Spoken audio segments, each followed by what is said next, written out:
అనుభవిస్తావు. నా ప్రియులరా ఆలోచన చేద్దాం. ఈ రోజున నీ జీవితంలో మార్పు కావాలి, నీ జీవితంలో లోతైన అనుభవం కావాలి. నా ప్రియులరా, లోతైన అనుభవం. ఉల్లిపాయ తీసుకుంటారు స్త్రీలు, ఆ ఉల్లిపాయ అలాగే కడిగేసి కట్ చేయరు కదా.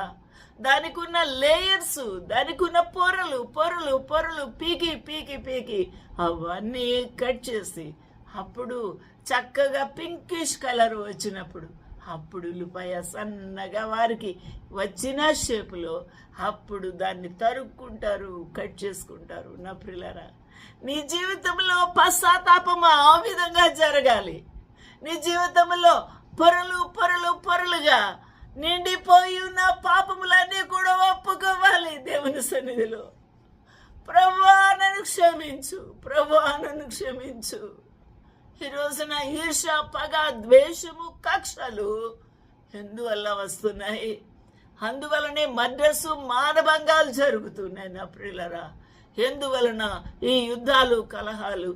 నీ అంతరంగము సరైన విధానంలో లేని స్థితిని బట్టి, నీ అంతరంగము పాడైపోయిన స్థితి, దొంగల గుహగా మారిన స్థితిని బట్టే నీవు పాడైపోయావు. నీ హృదయము పాడైపోయింది. ప్రభు సృష్టించిన తన ఆలయము పాడైపోయింది. ప్రభు నీలో పెట్టిన ఆ ఆత్మ చచ్చిన స్థితిలో ఉంది. ఈ రోజున లోకము, దాని ఆశలు అన్నీ కూడా గతించిపోయే దినం వస్తుంది. నీ జీవితమునకు అంతము రాబోతుంది. నా ప్రియులరా, దేవుని చిత్తము ఇంకెప్పుడు జరిగిస్తావు?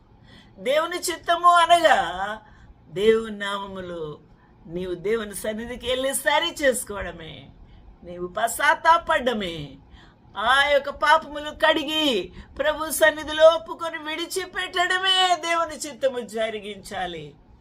జరిగించువాడు నిరంతరము నిలుచును. ఎందుకంటే వాడికి చావు ఉండదు, అని ఆత్మకు చావు ఉండదు. నిరంతరము బ్రతుకును for ever and ever. He receives eternal life. There will be no condemnation at all. Hallelujah. నిరంతరము నిలుచును. దావీదు నిరంతరం నిలిచి ఉన్నాడా? ఆలోచన చేద్దాము. ఈ భక్తులందరూ నిరంతరం నిలిచి ఉన్నారా? కానీ నిరంతరం నిలిచినున్న వాగ్దానం దేనికి? ఆత్మకు. అయితే నీ యొక్క జీవితంలో కూడా, నీ జీవితం అంతమైన తర్వాత నీ ఆత్మ నిరంతరం నిలవబోతుందా? ఆ యొక్క తీర్మానము, ఆ యొక్క నిశ్చయత నీకున్నదా?